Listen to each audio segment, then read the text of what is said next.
เตรียมยาน้ำใส่ทุ่งหางบทสวดครั้งสุดท้ายของชีวิตคนคนหนึ่งจบวาระสุดท้ายอยู่บนทุ่งหางนี่แหละบทสวดสุดท้ายอยู่นี้พี่น้องไงชีวิตของคนหนึ่งคน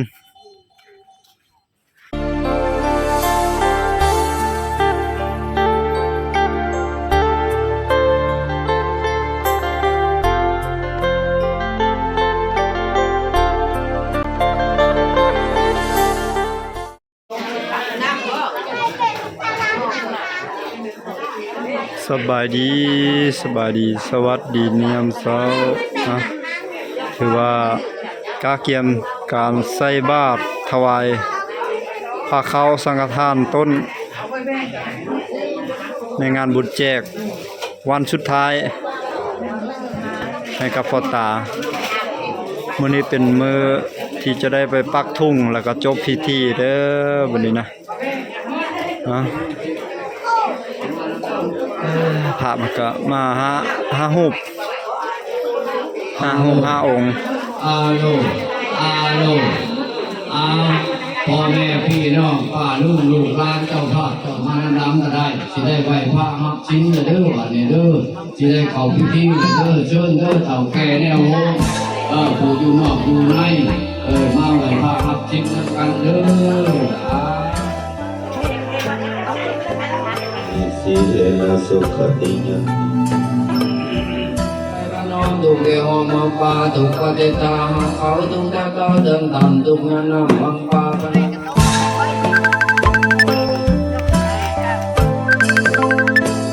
พิธีปักทุ่งสุดท้าย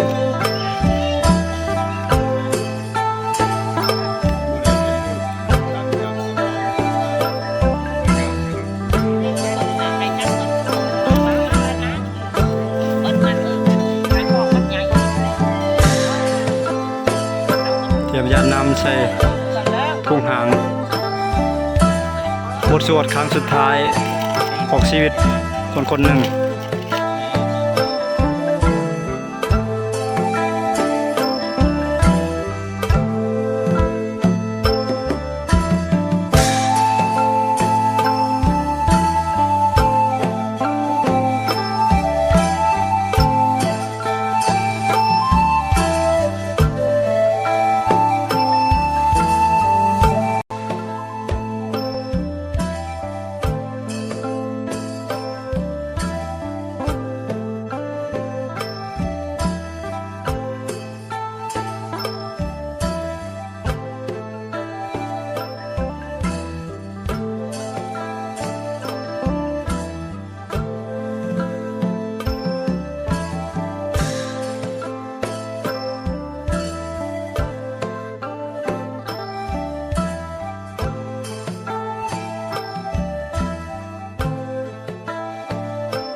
จบวาระสุดท้าย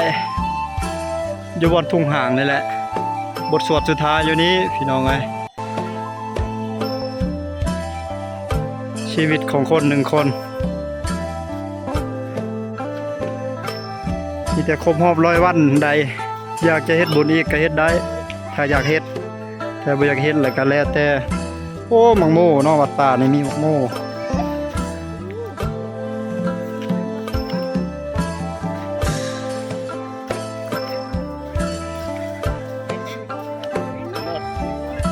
วัดป่าหิมพานต์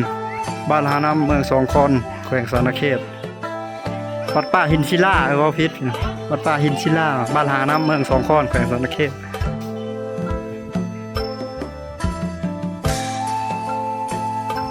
วางเป้าทุกคนได้ปาดได้นะพี่น้องหลังจากสำเร็จเสร็จสิ้นพิธีการเฮ็ดบุญแจกส่งบุญให้พ่อตาเรียบร้อยแล้วก็แบบนี้นะประเพณีนะ มื้อนี้เนาะไปส่งของบุญเรียบร้อยแล้วอยู่วัดเด้ปักธงหางเรียบร้อยกลับมาบ้านก็แขกไทบ้านไทเมืองเขาเจ้าก็เมื่อเบิดและพี่น้องยังแต่พี่น้องสัจจำมาแหละที่อยู่ยังอยู่ในเฮือนหัน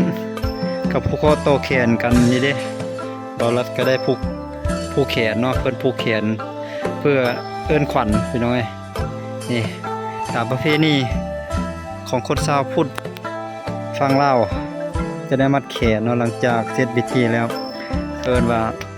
มัดแขนเอิ้นขวัญบ่ให้ขวัญไปเฮียอยู่บนหันบนนี้บ่ให้ไปมอมไปตอมบ่ให้ไปวนไปไหว้กับผู้ที่ลวงลับไปหันจะได้มัดแขนเสริมดวงเสริมความกล้าของสุขภาพจิตสุขภาพกายเปิดแล้วบัดนี้กลับมาเยี่ยมบ้านพ่อตายามใดก็บ่เห็นแล้วเพิ่นบัดนี้เฮ็ดแต่รูปแล้วยังแขวนไว้ในฝาผนังพี่น้องเอ้ยกับแม่นายยังแม่นายบัดนี้เห็นแม่นายผู้เดียวละกับเหลือรูปพ่อตาแล้วก็มีน้องสาวของเมียคนหนึงเนาะอยู่ในเฮือนนี้เท่านั้นแหละบัดนี้ปกติจะเห็นเพิ่นขับรถออกไปให้ไปหน้าตอนเช้าได้และตอนแรงบ่ายประมาณ 3-4 โมงแรงเพิ่นก็ขับรถออกมาแต่หน้าแล้วก็มาจอดไว้อย่างนี้รถจักรเพิ่นบางเทื่อเพิ่นก็จอดไว้อยู่นี้พอตานะรถเพิ่นไม่ใช่เลยบ่เห็นเลยโอ้ยเพิ่นไปบังไว้อยู่วัดพี่น้องเอ้ยรถจักรเวฟตัวอายุ70ปลายรวมอายุสังขารได้73 74นี่แหละคือว่าสมควรอยู่เพิ่นก็สุขภาพร่างกายแข็งแรงอยู่อายุยืนเติบอยู่พี่น้องเอ้ยถ้าได้ฮอด80แห่งดีเลยเมื่อคืนนี่ก็เต็มงานบุญแจกได้เมื่อคืนนี่พี่น้องมาเต็มเลยเท่านี้โอ้พุดเดสิพาไปเบิ่งอันนั้น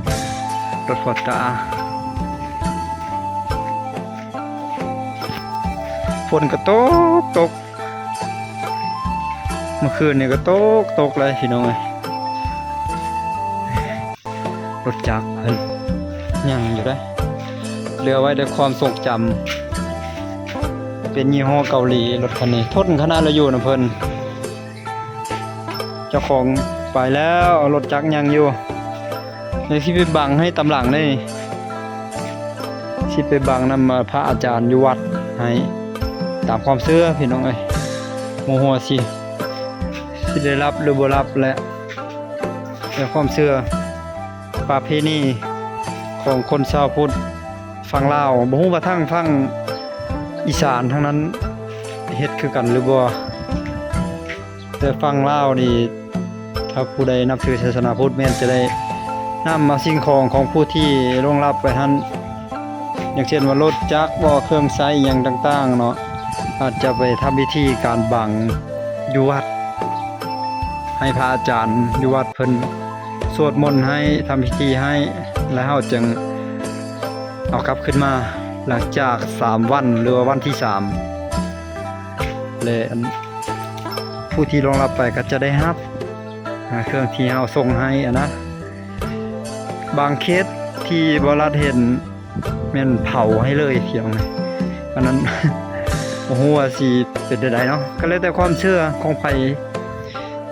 ของอันของลาวเนาะพี่น้องแต่ว่าหลักการของพระพุทธเจ้าแท้จะบ่ได้เผาให้โดยตรงแบบนั้น จะใช้วิธีในการบังให้แหละเอามาเขียนเข้าวัดแล้วให้พระอาจารย์เพิ่นทำพิธีให้เฮ็ดพิธีให้คันสิมอบให้วัดเลยก็ได้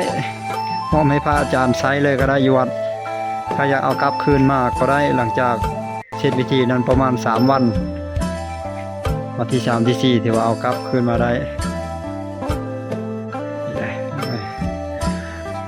เบิ่งขี้ตมเต้วันนี้บ่รัดไปตักเอาดินทรายดินแห่มาเท ต้องมาส่องรถหุ่นใดพุ่นเด้นี่แถวนี้ขี้ตมขี้โคลนมาแถวนี้นะสองรถหุ่นใดแล้วก็สองรถสามรถอีแตนเอามาเททางเขาเลยจะได้เที่ยวได้สบายเนี่ยผลแท้ผลว่าจะดินเปื่อยมัดก็วิดีโอนี้ก็สี่ชิ้นชุดเพียงสำนีเด้อพี่น้องเด้อวาระสุดท้ายของชีวิตพ่อตาคือว่าเสร็จสิ้นประเพณีฮิตของประเพณีอหย่างต่างๆสำเร็จจบคลิปไปเพียงเท่านี้เด้อพี่น้องนะเดี๋ยวอีกประมาณ 2-3 วันจะกลับพุ่นและพยายามพอตู้เป็นเก็บทางเซโปดพุ่น2 อาทิตย์เราบ่ได้เข้าไปหาเพิ่นก็คือสิคิดฮอดคิดถึงเบาลัดแหละเมียปะไม่อยู่ผู้เดียวก็ง่วงเหงาเลยในกระท่อมมันนั้น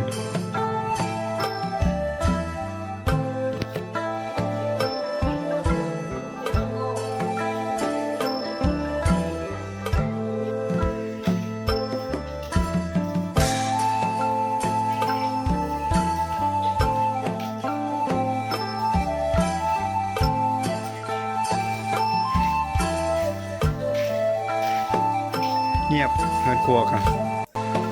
บ่เห็นไปมีแต่ผู้เดียว